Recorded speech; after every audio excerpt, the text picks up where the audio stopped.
Pakistan air force తన F-16, J-10, JF-17 థండరు ఇలాంటి heavy fighters అంటే 4.5 జెన్ ఫైటర్ యుద్ధ విమానాలతో ఆఫ్ఘనిస్తాన్ రాజధాని కాబూల్ మీద ఒక భీకర దాడి చేసింది. దీంతో పాటు రెండో అతిపెద్ద పట్టణం కాందహార్ మీద పెట్టింది. తర్వాత పత్తికియా అని ఒక రెఫ్యూజీ క్యాంపులున్న అమాయకమైన ఆఫ్ఘాన్ ప్రజలున్న దాని మీద దాడి చేయడం, తర్వాత హెల్మండ్ ప్రావిన్స్, ఇలా హెవీ టార్గెట్స్ అంటే ఆఫ్ఘాన్ రాజధాని కాబూల్ మీద, కాందహార్ పట్టణాల మీద పాకిస్తాన్ తన ఎయిర్ ఫోర్సు ప్రతాపాన్ని చూసినట్టు తెలుస్తుంది. ఒక హెవీ బాంబర్స్ను కూడా ఉపయోగించారు. కాబూల్ పట్టణంలో 8 హై గ్రేడ్ ఎక్స్ప్లోజివ్స్ సంభవించినట్టు తెలుస్తుంది. ఇప్పుడు కాందహార్ పట్టణంలో, ముఖ్యంగా కాందహార్లో తాలిబాన్ నాయకత్వం ఉంటుంది. ఈ తాలిబాన్ నాయకత్వాన్ని లక్ష్యంగా చేసుకునే పాకిస్తాన్ ఎయిర్ ఫోర్స్ దాడి చేసినట్టు తెలుస్తుంది. ముఖ్యంగా అసీం మునీర్ యొక్క ప్లాట్, బిగ్గెస్ట్ ప్లాన్ అనేది, ఒక క్రిమినల్ ప్లాట్ అనేది ఇక్కడ ఉన్నట్టు తెలుస్తుంది. ఇది అతి దారుణమైన పాకిస్తాన్ ఎయిర్ రైడ్గా తెలుస్తుంది అనమాట. ఈ ఎయిర్ రైడ్ జరిగిన తర్వాత వెంటనే అతిపెద్ద సెన్సేషనల్, వరల్డ్ షేక్ అయిపోయి ఒక పెద్ద న్యూస్ ఏంటంటే, పాకిస్తాన్ తన యొక్క అమ్ముల పొదులోనే అతి భయంకరమైన ఒక అధునాతనమైన యుద్ధ విమానమే ఈ F-16 ఫాల్కన్ అనే యుద్ధ విమానం. ఇది అమెరికా నుంచి, ఇది 70 నుంచి 80 యుద్ధ విమానాలు తెచ్చుకోవడం జరిగింది. ఈ F-16 యుద్ధ విమానం ఒకదాన్ని తాలిబాన్ సైన్యం పేల్చేసినట్టు తెలుస్తుంది. ఇప్పుడు తాలిబాన్ తన మినిస్ట్రీ ఆఫ్ డిఫెన్స్ ఎక్స్ అకౌంట్లో ఈ వీడియో చక్కర్లు కొట్టడం జరుగుతుంది. ముఖ్యంగా అన్వెరిఫైడ్ అంటూ కొన్ని మనకి పబ్లిష్ అవుతున్నాయి, అన్వెరిఫైడ్ అని. బట్ హవెవర్ మనకి ఆఫ్ఘాన్ మినిస్ట్రీ ఆఫ్ డిఫెన్స్ ఇచ్చే వీడియోలు ఏంటంటే 85610 అనే number Pakistan air force F-16 fighter యొక్క ఇది కూడా మనకి అక్కడ కనిపిస్తుంది. అది కింద పడిపోయి శకలాలు కనిపిస్తున్నాయి. అంటే F-16 బాంబర్ని పేల్చేసినట్టు తెలుస్తుంది. ఇక్కడ విచిత్రం ఏంటంటే, అసలు సైన్యమే లేని, అసలు ఎయిర్ ఫోర్స్ లేని తాలిబాన్ సైన్యం, కేవలం ఒకే ఒక హెలికాప్టర్ ఉంది, దానికి ఎయిర్ ఫోర్స్ లేదు. ఈ హెలికాప్టర్ కూడా అమెరికా వదిలేసి వెళ్ళిపోయింది అనమాట. 2021లో పట్టుకెళ్ళాక వదిలేసింది. అసలు ఎయిర్ ఫోర్సే లేదు, ఎయిర్ డిఫెన్స్ సిస్టమ్ లేవు. మరి అలాంటిదప్పుడు మ్యాక్ 2 స్పీడ్తో వెళ్ళే ఒక అమెరికా యొక్క యుద్ధ విమానాన్ని, అంటే పాకిస్తాన్ ఉపయోగిస్తున్న F-16 యుద్ధ విమానాన్ని పేల్చేయడం ఏంటి, అది ఎలియో పడిపోయింది ఎలాగా అనేది అతి పెద్దది. ఇక్కడ ఈ విషయంలోనే Pakistan defence minister Khwaja Asif, India ఉంది దీని వెనకాల, ఇండియా ప్రాక్సీ, ఆఫ్ఘనిస్తాన్ ఇండియా కలిసి మా మీద యుద్ధం చేస్తున్నారు, ఇది అందుకనే మేము ఓపెన్ వార్ డిక్లేర్ చేస్తున్నామంటూ ఆయన మా పేషెన్స్ అంతా నశించిందంటూ ఈ ఖ్వాజా ఆసిఫా ప్రకటించడం జరిగింది. అంటే ఏంటి, ఇండియా ఏమైనా ఎయిర్ డిఫెన్స్ సిస్టమ్ని అక్కడ ఆఫ్ఘాన్ సైన్యానికి ఇచ్చిందా, హెల్ప్ చేసిందా అనేది ఇక్కడ ప్రధానమైన లక్ష్యం. ఎందుకంటే స్టింజర్ మిసైల్స్ ఉంటాయి, భుజం మీద పెట్టుకుని కాల్చే మిసైల్స్తో ఒక F-16 పేల్చడం అనేది అసంభవం అండి. ఎందుకంటే అది మ్యాక్ 2 స్పీడ్తో వెళ్తుంది, గత స్టెల్త్ కూడా ఉంటుందన్నమాట, అది ఆకాశంలో కనిపించేది కాదు. అలాంటి అది F-16 కూలిపోవడం అంటే కంపల్సరీ వాళ్ళు ఎయిర్ డిఫెన్స్ సిస్టమ్నైనా ఉపయోగించి ఉండాలి, లేకపోతే దాని అంతర్గత దాన్ని క్రాష్ అయ్యి ఉండాలి. క్రాష్ అయ్యే ఛాన్సెస్ అనేది ఇక్కడ లేదు కాబట్టి ఎయిర్ డిఫెన్స్ సిస్టమ్లో వాళ్ళు ఉపయోగించారు. అంటే సర్ఫేస్ టు ఎయిర్ మిసైల్ని వాళ్ళు ఉపయోగించుంటారు, యాంటీ ఎయిర్ క్రాఫ్ట్ మిసైల్ ఉపయోగించుంటారు. అంటే ఆఫ్ఘాన్ సైన్యం దగ్గర ఏ ఆయుధాలు ఉన్నాయి, నేను ఒకప్పుడు కూడా ఈ విషయాన్ని చెప్పాను. ఆఫ్ఘాన్ పాకిస్తాన్ ఈ క్లాష్ మొదలవగానే ఇండియా కొన్ని ఆయుధాలను అక్కడికి సప్లై చేసే అవకాశం ఉంది అనేది మనం మాట్లాడుతున్నాం. ఈరోజు పాకిస్తాన్ కూడా అంటుంది, ఇండియా ఎప్పుడూ కూడా ఇండియా ఎప్పుడు కూడా క్రిటిసైజ్ చేయదనమాట అంత తీవ్రంగా. కానీ ఆఫ్ఘాన్కి సపోర్ట్గా, పాకిస్తాన్కి ఎగ్నెస్ట్గా ఇండియా చాలా తీవ్రమైన పదజాలంతో ఈ పాకిస్తాన్ని క్రిటిసైజ్ చేస్తుంది. ఇప్పుడు ఆఫ్ఘనిస్తాన్ అనేది టెర్రరిస్టుల హబ్ కాదు. పాకిస్తాన్ ఏమంటుంది, టీటీపీ అని, ఇది తెహ్రీక్ ఈ తాలిబాన్ పాకిస్తాన్.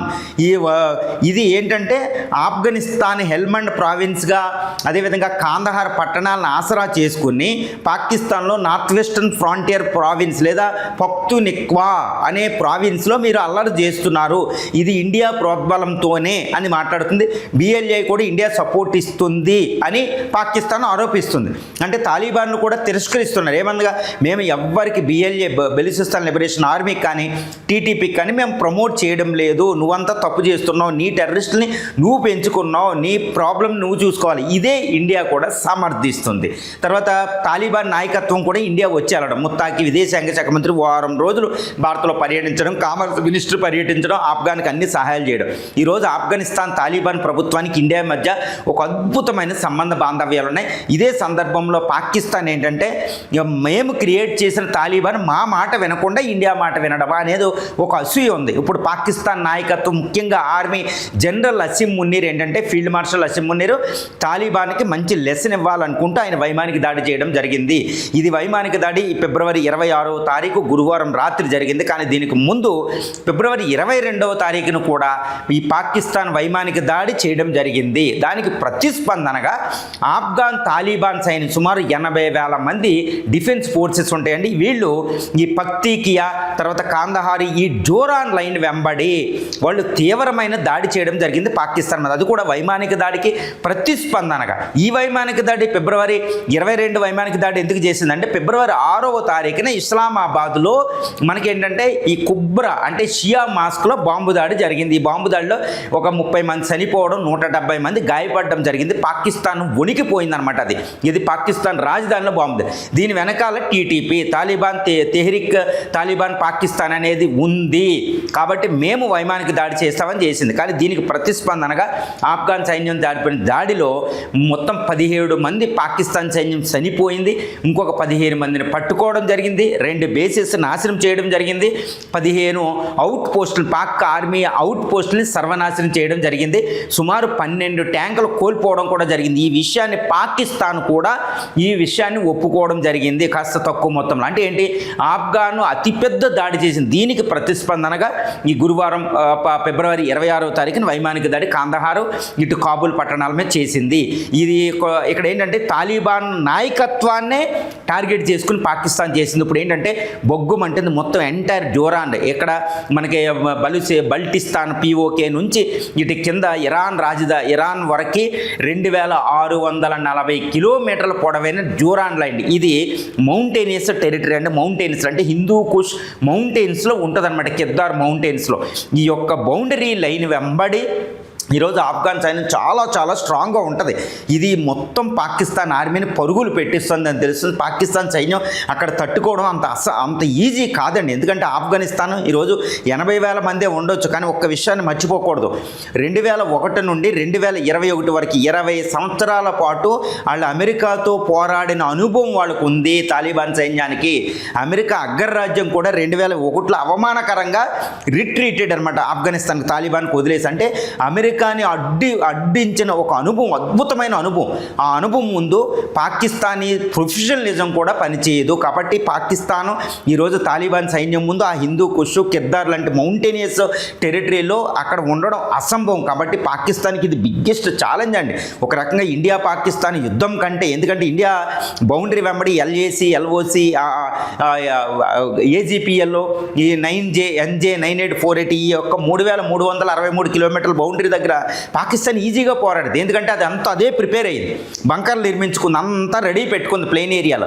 కాకపోతే అటు ఆఫ్ఘాన్ సైన్యంతో పోరాడడం అనేది they are very excellency in guerrilla warfare అనమాట. అమెరికా సైన్యం the great marines special forces వాళ్ళ ముందు ఉండలేకపోయారు. మరి పాకిస్తాన్ అక్కడ ప్రిపేర్డ్ కాదు, బంకర్స్ అవి నిర్మించలేదు. ఈ మౌంటైనియస్ టెరిటరీలో పాకిస్తాన్ ఉండడం అసంభవం అనమాట. కాబట్టి పాకిస్తాన్కి తాలిబాన్ చేతిలో పరువు పోయే భయంకరమైన హ్యూమిలియేషన్ జరిగే అవకాశం ఉంది. అది కూడా F-16 ఫైటర్ యుద్ధ విమానం పడిపోయింది. ఇప్పుడు పాకిస్తాన్ అధినాయకత్వం ముఖ్యంగా షహబాజ్ షరీఫ్, అసీం మున్నీరు, తర్వాత అధ్యక్షుడు జర్దారీ, ఈ భుట్టో వీళ్ళందరూ ఒకటే మాట్లాడుతున్నారు. ఇది వీఆర్ డిక్లేరింగ్ ఓపెన్ వార్, బహిరంగ యుద్ధం ప్రకటించాం, ఇక తాలిబాన్ నాశనం చేస్తామని.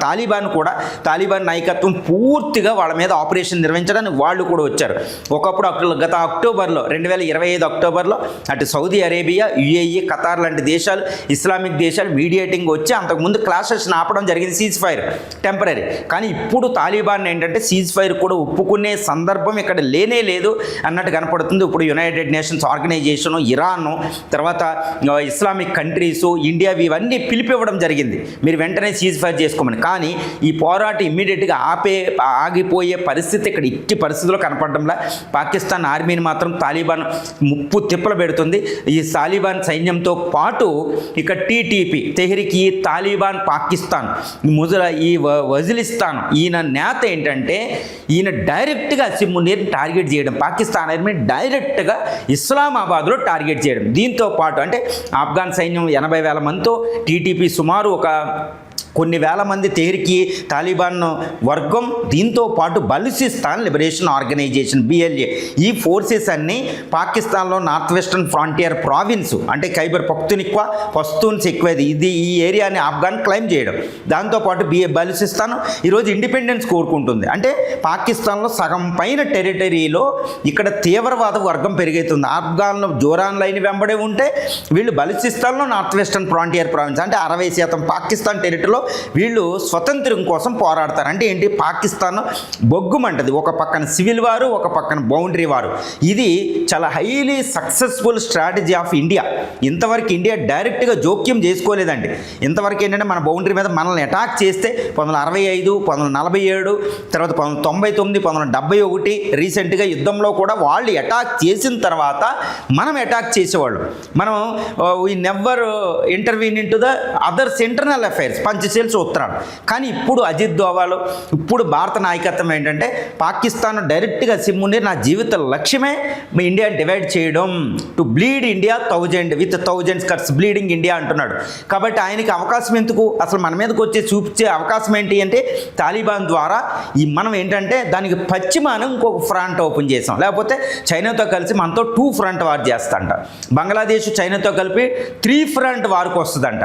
లేకపోతే ఇటు ఇస్లాం ఇది తీవ్రవాదం కూడా కలిపితే మన CDS మాటలో చెప్పాలంటే 2.5 ఫ్రంట్ 3 ఫ్రంట్ వార్లు మాట్లాడుతుందంట. ఇప్పుడు పాకిస్తాన్ మన ఇండియా బోర్డర్ వైపు ఈస్ట్ బోర్డర్ చూడలేదండి, LOC దగ్గర. ఇప్పుడు వెస్టర్న్ బోర్డర్ జోరాన్ లైన్ చూడాలి, వాళ్ళతో పోరాడమనండి. వాళ్ళు కింద మీద చూడరు. అతి భయంకరమైన ప్రపంచంలోనే ధైర్యవంతమైన సైన్యం తాలిబాన్ సైన్యం అనే చెప్తానండి నేను. ఎందుకంటే ద గ్రేట్ బ్రిటన్ సూపర్ పవర్గా హేడేలో ఓడిపోయింది. తర్వాత ద గ్రేట్ USSR వాళ్ళ నుంచి ఓడిపోయి వెనక్కి వెళ్ళిపోయింది 1979లో. తర్వాత 2021లో 20 సంవత్సరాల పోరాట అమెరికా సైన్యం వెళ్ళిపోయింది. It's a graveyard of super powers అంటారు ఆఫ్ఘనిస్తాన్. ప్రపంచంలో ఎవరికి లేని కీర్తి, graveyard of super power. సమాధులు నిర్మించిందనమాట ద గ్రేట్ సూపర్ పవర్స్కి. అవి కూడా సూపర్ పవర్స్గా ఉన్నప్పుడు మరి అలాంటి సైన్యంతో ఈరోజు పాకిస్తాన్ సైన్యం ఎక్కడ ఉంటుందండి, రక్తపాతం పారులు అవుతుంది. అందుకనే పాకిస్తానే ఒప్పుకుంది. 12 ట్యాంకులు కోల్పోయాం, 15 ఆర్మీ బేసులు కోల్పోని మొత్తం ఈ హెల్మండో, ఈ జోరాన్ లైన్ అంటే ఖైబరు, బోలాను, హిందూ కుష్, కిర్దార్, ఈ మౌంటైనియస్ రేంజుల్లో యుద్ధం చేయడం అనేది పాకిస్తాన్ సైన్యం తరం కాదు. ఇక్కడ ఆఫ్ఘాన్ సైన్యం గెలవడం అనేది కుదురుతుంది. కాకపోతే పాకిస్తాన్ ఆర్మీకి గ్రేట్ పవర్ ఏంటంటే ఎయిర్ ఫోర్స్. బట్ ఈ ఎయిర్ ఫోర్స్ని F-16 ఇప్పుడు కూల్ చేయడం వల్ల F-16 యుద్ధ విమానాలు కూడా వెళ్ళడానికి భయమే. ఎందుకంటే ఆఫ్ఘనిస్తాన్ ఏదో ఎయిర్ డిఫెన్స్ సిస్టమ్ లేదు కదా, ఫ్రీగా వెళ్ళి అటాక్ చేసేద్దామంటే కాబూల్ దగ్గరికి వెళ్తే F-16 కోల్పోయింది. అంటే ఇండియా వేరే దేశాలు ఏవో అక్కడ వాళ్ళకి ఎయిర్ డిఫెన్స్ సిస్టమ్లు ఇచ్చుండాలి, కాబట్టి వాళ్ళు కూల్ చేశారు. కాబట్టి పాకిస్తాన్కి ఎయిర్ ఫోర్స్ కూడా it's not taken for granted for air ఫోర్స్కి. కాబట్టి చాలా కష్టకాలం మొదలైంది పాకిస్తాన్కి అని చెప్పొచ్చు. ఇక ఆఫ్ఘనిస్తాన్ చేతులు ఇది ఎప్పుడు ఓడిపోద్దో మనం చూడాలి.